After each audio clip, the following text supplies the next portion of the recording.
Hello दोस्तों, welcome to aims team classes.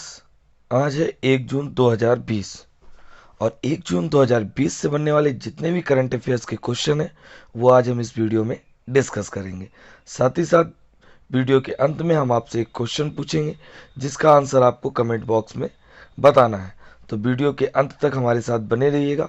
अगर अभी तक आपने चैनल को सब्सक्राइब नहीं किया तो चैनल को सब्सक्राइब कर लीजिए, वीडियो को लाइक कर लीजिए। चलिए स्टार्ट करते हैं। आज का हमारा पहला क्वेश्चन है, भारत में प्रत्यक्ष विदेशी निवेश एफडीआई 2019-20 के वित्तीय वर्ष में कितने प्रतिशत बढ़कर 49.97 बिलियन डॉलर के रिकॉर्ड पर पहुंच गया। इसका ऑप्शन ए है 13, ऑप्शन बी 15, ऑप्शन सी 17 और ऑप्शन डी 21। सही आंसर है इसका ऑप्शन ए 13%। चलिए आइए देखते हैं इसके बारे में और क्या डिटेल्स दी हमने। सिंगापुर 14.67 बिलियन डॉलर के निवेश के साथ पिछले वित्त वर्ष के दौरान भारत में एफडीआई का सबसे बड़ा स्रोत बनकर उभरा। प्रत्यक्ष विदेशी निवेश एफडीआई एक कंपनी द्वारा दूसरे देश में स्थित निवेश में किया जाता है। एफडीआई निवेशकों के लिए बंद बाजारों के बजाय खुले बाजारों में सक्रिय रूप से उपयोग किया जाता है। तो दोस्तों इस क्वेश्चन से हमें इतनी जानकारी मिलती है। चलिए आइए देखते हैं नेक्स्ट क्वेश्चन। अंतर्राष्ट्रीय एवरेस्ट दिवस हर साल कब मनाया जाता है। ऑप्शन ए 26 मई, ऑप्शन बी 27 मई, ऑप्शन सी 28 मई, ऑप्शन डी 29 मई। इसका सही ऑप्शन है ऑप्शन डी 29 मई। दोस्तों आपको बता दूं कि अंतर्राष्ट्रीय एवरेस्ट दिवस 29 मई को मनाया जा रहा है। नेपाली तेंजिंग नार्गे और न्यूजीलैंड के एडमंड हैली ने 1953 में इस दिन 29 मई को माउंट एवरेस्ट पर चढ़ाई की थी। यह उपलब्धि हासिल करने वाले पहले इंसान थे। नेपाल ने 2008 से अंतर्राष्ट्रीय एवरेस्ट दिवस के रूप में उस दिन को मनाने का फैसला किया जब महान पर्वतारोही हैली का निधन हो गया। आइए देखते हैं, यह है माउंट एवरेस्ट जो हमने मैप में आपको शो किया है। देख लीजिए नेपाल और चाइना के बॉर्डर पर। आइए देखते हैं नेक्स्ट क्वेश्चन। आईएमएफ ने हाल ही में कोविड-19 के लिए बांग्लादेश को आपातकालीन सहायता की मंजूरी दी है। तो कितनी सहायता की मंजूरी दी है? Option A 378 million, option B 822 million, option C 732 million, option D 382 million. सही आंसर है ऑप्शन सी 332 मिलियन। आइए देखते हैं, आईएमएफ ने कार्यकारी बोर्ड ने देश में कोविड-19 महामारी को संबोधित करने के लिए बांग्लादेश के लिए 732 मिलियन डॉलर की आपातकालीन वित्तीय सहायता को मंजूरी दी। बांग्लादेश को उसके भुगतान संतुलन और राजकोषीय जरूरतों को पूरा करने के लिए सहायता को मंजूरी दी गई क्योंकि कोरोना महामारी ने इसके निर्यात और प्रेषण से आय में तेज गिरावट का कारण बना है। सहायता आईएमएफ के रैपिड क्रेडिट सुविधा और रैपिड फाइनेंसिंग इंस्ट्रूमेंट प्रावधानों के तहत प्रदान की जाती है। अच्छा, आईएमएफ का आपको फुल फॉर्म याद रखना है। तो आइए देखते हैं आईएमएफ के बारे में। इंटरनेशनल मॉनेटरी फंड अर्थात अंतर्राष्ट्रीय मुद्रा कोष, इसका मुख्यालय है वाशिंगटन डीसी यूएस में। इसके सदस्य देशों की संख्या की बात करूं तो 189 इसके सदस्य देश हैं। इसके इस समय डायरेक्टर जो है वो क्रिस्टोलिना जॉर्जीवा है। साथ ही साथ इसके मुख्य अर्थशास्त्री गीता गोपीनाथ है। आइए देखते हैं नेक्स्ट क्वेश्चन के लिए। उससे पहले आपको बांग्लादेश के बारे में भी पूरी डिटेल बता दूं। मैप में मैंने बांग्लादेश को शो किया हुआ है। बांग्लादेश दुनिया का 8वां सबसे अधिक आबादी वाला देश है। इसकी आबादी 161 मिलियन से अधिक है। यह दुनिया के सबसे घनी आबादी वाले देशों में से एक है। इसकी राजधानी ढाका है। दोस्तों इसके राष्ट्रपति अब्दुल हमीद, प्रधानमंत्री शेख हसीना और मुख्य न्यायाधीश सैयद महमूद हुसैन है। दोस्तों इसके स्वतंत्रता की बात करें तो 26 मार्च 1971 को पाकिस्तान से स्वतंत्रता मिली इसे। वर्तमान में संविधान इसका जो है वो 16 दिसंबर 1972 को बनकर तैयार हुआ और लागू हुआ। मुद्रा की बात करें तो बांग्लादेशी टका इसकी मुद्रा है। आइए देखते हैं नेक्स्ट क्वेश्चन। विश्व हंगर भूख दिवस हर साल कब मनाया जाता है? ऑप्शन ए 28 मई, ऑप्शन बी 26 मई, ऑप्शन सी 29 मई, ऑप्शन डी 25 मई। सही आंसर है ऑप्शन सी 29 मई। विश्व हंगर भूख दिवस हर साल 28 मई को विश्व स्तर पर मनाया जाता है। इस दिन का उद्देश्य दुनिया भर में पुरानी भूख से रहने वाले 820 मिलियन लोगों से अधिक लोगों के बारे में जागरूकता बढ़ाना है।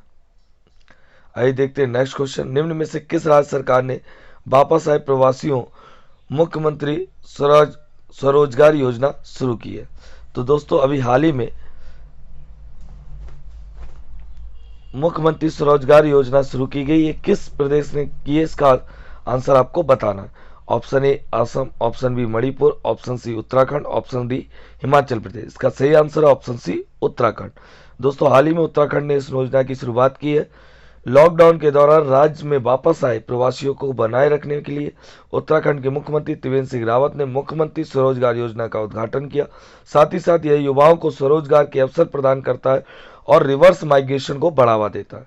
खासकर उत्तराखंड लौटने वाले उद्यमी और कुशल और अकुशल कारीगरों, हस्तशिल्पियों और बेरोजगार युवाओं को अपना व्यवसाय शुरू करने के लिए प्रोत्साहित करते हैं। उत्तराखंड की बात करें तो यह है मैप में उत्तराखंड। उत्तराखंड की स्थापना 9 नवंबर 2000 को हुई। इसकी राजधानी देहरादून में और गर्मी में इसकी राजधानी जो है वो गैरसैंण हो जाती है, लेकिन ऑफिशियल जो कैपिटल है इसकी वो देहरादून ही है। राज्यपाल इसकी बेबी रानी मौर्य है। मुख्यमंत्री त्रिवेंद्र सिंह रावत है और विधानसभा में इसकी 17 सीटें, राज्यसभा में 3 सीटें और लोकसभा में 5 सीटें। तो दोस्तों उत्तराखंड के बारे में हमें इतनी चीजें में जानकारी मिलती है, हमें ये याद रखनी है। आइए देखते हैं नेक्स्ट क्वेश्चन। निम्नलिखित में से किसे विप्रो के एमडी और सीईओ के रूप में नियुक्त किया गया है? Option A Thierry Delaporte, option B Pichai Sundararajan, option C Rahel Khursheed, option D Ajit Mohan. इसका सही आंसर है option A Thierry Delaporte. Thierry Delaporte को आईटी प्रमुख विप्रो ने अपने नए मुख्य कार्यकारी अधिकारी सीईओ और प्रबंध निदेशक एमडी के रूप में नियुक्त किया है। वह आबिद अली नीमचवाला की जगह लेंगे। थियरी डेलापोर्टे ने कैपजेमिनी समूह के मुख्य परिचालन अधिकारी और इसके समूह कार्यकारी बोर्ड के सदस्य के रूप में कार्य किया है। साथ ही साथ दोस्तों आपको बता दूं, फोर्स मैगजीन, नेक्स्ट क्वेश्चन है हमारा, फोर्स मैगजीन के वाटर जाटी दुनिया के सबसे ज्यादा कमाई करने वाले खिलाड़ियों की सूची में कौन सा खिलाड़ी पहले स्थान पर है? Option 1 Cristiano Ronaldo, option 2 Lionel Messi, option C Virat Kohli और ऑप्शन 4 रोजर फेडरर। इसका सही आंसर है ऑप्शन 4 रोजर फेडरर। दोस्तों हाल ही में फोर्स मैगजीन द्वारा जारी दुनिया के सबसे ज्यादा कमाई करने वाले खिलाड़ियों की सूची में स्विट्जरलैंड के टेनिस स्टार रोजर फेडरर ने 106.3 मिलियन डॉलर की कमाई के साथ क्रिस्टियानो रोनाल्डो और लियोनेल मेसी को पीछे छोड़ दिया। वे पहले स्थान पर है। ये इनकी इमेज है, आप देख सकते हैं। अगर इनकी बात करें तो इनका जो देश है वो स्विट्जरलैंड है। स्विट्जरलैंड की तरफ से खेलते भी है ये, और इनका जन्म 8 अगस्त 1981 को स्विट्जरलैंड में हुआ। अभी इनकी एज जो है वो 38 ईयर्स है। हाईएस्ट रैंकिंग की बात करें तो नंबर 1 पर थे ये 2 फरवरी 2004 को, और करंट में इनकी रैंकिंग नंबर 4 पर है। आइए देखते हैं नेक्स्ट क्वेश्चन। परसीमन अधिनियम संसद द्वारा किस अनुच्छेद के तहत हर जनगणना के बाद लाया जाता है? ऑप्शन ए अनुच्छेद 82, ऑप्शन बी अनुच्छेद 64, ऑप्शन सी अनुच्छेद 97, ऑप्शन डी अनुच्छेद 101। इसका सही आंसर है ऑप्शन ए अनुच्छेद 82। दोस्तों आपको बता दूं 28 मई 2020 को परसीमन आयोग ने अप्रैल 2020 में अपनी बैठक के दौरान दिए गए निर्देशों की प्रगति की समीक्षा के लिए एक बैठक की। साथ ही साथ परसीमन राज्य विधानसभा लोकसभा सीटों की सीमाओं को जनसंख्या में परिवर्तन के संबंध में फिर से परिभाषित करने का कार्य है। परसीमन का मुख्य उद्देश्य विधानसभा और संसद में समान जनसंख्या के समान क्षेत्रों में समान प्रतिनिधि प्रदान करना है। परसीमन आयोग द्वारा परसीमन किया जाता है। दोस्तों अच्छा, परसीमन आयोग की बात करें तो आइए देखते हैं उसके बारे में। परसीमन आयोग भारत के राष्ट्रपति द्वारा नियुक्त किया जाता है और भारत निर्वाचन आयोग के सहयोग से काम करता है। इसमें शामिल है सेवानिवृत्त सुप्रीम कोर्ट के जज, मुख्य चुनाव आयुक्त, संबंधित राज्य चुनाव आयुक्त। इसके उद्देश्यों की बात करें तो उद्देश्य इसके सभी निर्वाचन क्षेत्रों की जनसंख्या को लगभग बराबर करने के लिए निर्वाचन क्षेत्रों की संख्या और सीमाओं का निर्धारण करना, साथ ही साथ अनुसूचित जातियों और अनुसूचित जनजातियों के लिए आरक्षित सीटों की पहचान करने के लिए जहां भी उनकी जनसंख्या अपेक्षाकृत बड़ी है। आयोग के सदस्यों के बीच मतभेद के मामले में बहुमत की राय प्रबल होती है। भारत में परसीमन आयोग एक उच्च शक्ति निकाय है जिसके आदेशों में कानून का बल होता है और किसी भी अदालत के समक्ष इसे प्रश्न नहीं किया जा सकता। तो दोस्तों परसीमन आयोग के बारे में हमें इतनी जानकारी मिलती है जो हमें याद रखनी है। आइए देखते हैं नेक्स्ट क्वेश्चन। किस देश ने हांगकांग में नए सुरक्षा कानून लागू करने की बीजिंग सरकार की योजना के मुद्दे पर संयुक्त राष्ट्र सुरक्षा परिषद की बैठक आयोजित करने के अमेरिकी प्रयास को अवरुद्ध कर दिया? ऑप्शन ए चीन, option B Japan, option C उत्तर कोरिया, ऑप्शन डी भारत। सही ऑप्शन है ऑप्शन ए चीन। दोस्तों हाल ही में चीन ने 28 मई 2020 को हांगकांग में नए सुरक्षा कानून लागू करने की बीजिंग सरकार की योजना के मुद्दे पर संयुक्त राष्ट्र सुरक्षा परिषद की बैठक आयोजित करने के अमेरिकी प्रयास को अवरुद्ध कर दिया। संयुक्त राष्ट्र में चीनी दूत जोंग जून ने इस मुद्दे पर यूएनएससी की बैठक के लिए संयुक्त राज्य अमेरिका द्वारा किए गए अनुरोध को अस्वीकार कर दिया और वाशिंगटन से अपनी शक्ति राजनीति और बदमाशी प्रस्ताव को रोकने के लिए कहा। साथ ही साथ चीन सुरक्षा परिषद की बैठक के लिए अमेरिका के आधारहीन अनुरोध को स्पष्ट रूप से अस्वीकार करता है। हांगकांग के लिए राष्ट्रीय सुरक्षा पर कानून विरुद्ध विशुद्ध रूप से चीन के आंतरिक मामले हैं, इसका सुरक्षा परिषद के जनादेश से कोई लेना देना नहीं। आइए देखते हैं अमेरिका की बात करें अगर, तो अमेरिका यूएसए की राजधानी जो है हमारी वो वाशिंगटन डीसी है। इसके राष्ट्रपति डोनाल्ड ट्रंप है, उपाध्यक्ष माइक पेंस है, हाउस स्पीकर यहाँ की नैन्सी पेलोसी है और मुख्य न्यायाधीश जॉन रॉबर्ट्स है। विधानमंडल की बात करें तो विधानमंडल के यहाँ को कांग्रेस कहा जाता है, अपर हाउस को यहाँ सीनेट कहा जाता है और नीचे हाउस को हाउस ऑफ प्रतिनिधि या मेंबर्स कहा जाता है। मुद्रा की बात करें तो यहाँ की मुद्रा जो है करेंसी है वो संयुक्त राज्य अमेरिका डॉलर है। ये मैप में मैंने यूएसए को शो किया है तो आप इसे भी देख लीजिए। आइए देखते हैं अगर चीन की बात करें तो मैप में देखिए मैंने चीन को भी शो किया है। चीन दुनिया का सबसे अधिक आबादी वाला देश है। यह क्षेत्रफल के हिसाब से दुनिया का तीसरा या चौथा सबसे बड़ा देश है। राज्य 22 प्रांतों, 5 स्वायत्त क्षेत्रों, 4 प्रत्यक्ष नियंत्रित नगर पालिकाओं बीजिंग, तियानजिन, संघाई और चोंगकिंग और साथ ही साथ हांगकांग और मकाओ के विशेष प्रशासनिक क्षेत्रों पर अधिकार क्षेत्र का उपयोग करता है। इसकी कैपिटल बीजिंग है। इसकी सरकार एकात्मक मार्क्सवादी लेनिनवादी है और समाजवादी गणराज्य को आगे बढ़ाते हैं। साथ ही साथ इसके राष्ट्रपति शी जिनपिंग है और इसकी मुद्रा रेन मिनबी युआन है। आइए देखते हैं नेक्स्ट क्वेश्चन। निम्नलिखित में से कौन सा आत्मनिर्भर भारत अभियान का स्तंभ है? ऑप्शन ए अर्थव्यवस्था और मांग, ऑप्शन बी प्रणाली और बुनियादी ढांचा, ऑप्शन सी जनसांख्यिकी। इसका सही आंसर है ऑप्शन डी उपयुक्त में से सभी। तो दोस्तों आपको याद रखना है अभी हाल ही में हमारे प्राइम मिनिस्टर मोदी जी ने एक विजन लॉन्च किया आत्मनिर्भर भारत अभियान। इस विजन में क्या उन्होंने 5 स्तंभ बताए। सबसे पहला इकोनॉमी, इंफ्रास्ट्रक्चर, सिस्टम, डेमोग्राफी और demand. It is time to become vocal for our local product. Vocal for local का नारा दिया और मेक देम ग्लोबल, और उन्हें ग्लोबल बनाने की बात कही।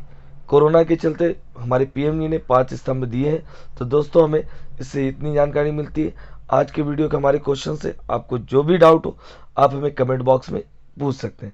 कल का प्रश्न कल हमने पूछा था हाल ही में WHO ने निम्नलिखित में से किसका परीक्षण स्थगित किया?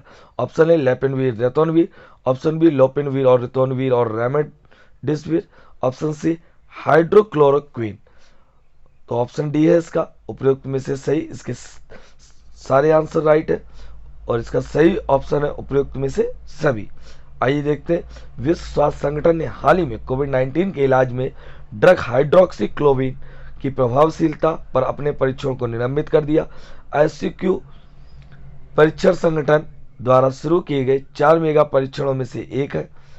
4 मेगा परीक्षणों में से ICQ लोपेनवीर और रितोनवीर के साथ इंटरफेरॉन और रेमडेसिविर शामिल है। साथ ही साथ अगर आपको वर्ल्ड हेल्थ ऑर्गेनाइजेशन WHO की बात करें तो इसके हेड इस समय टेड्रोस एडानॉम है। इसका मुख्यालय जिनेवा स्विट्जरलैंड में। इसकी स्थापना 28 अप्रैल है। ये 48 गलत लिखा हुआ है, 28 अप्रैल यहाँ पे आप इसको कर लीजिएगा। 28 अप्रैल 1948 को हुई। हाल ही में केंद्रीय स्वास्थ्य मंत्री डॉक्टर हर्षवर्धन ने विश्व स्वास्थ्य संगठन WHO के कार्यकारी बोर्ड के अध्यक्ष के रूप में कार्यभार संभाला।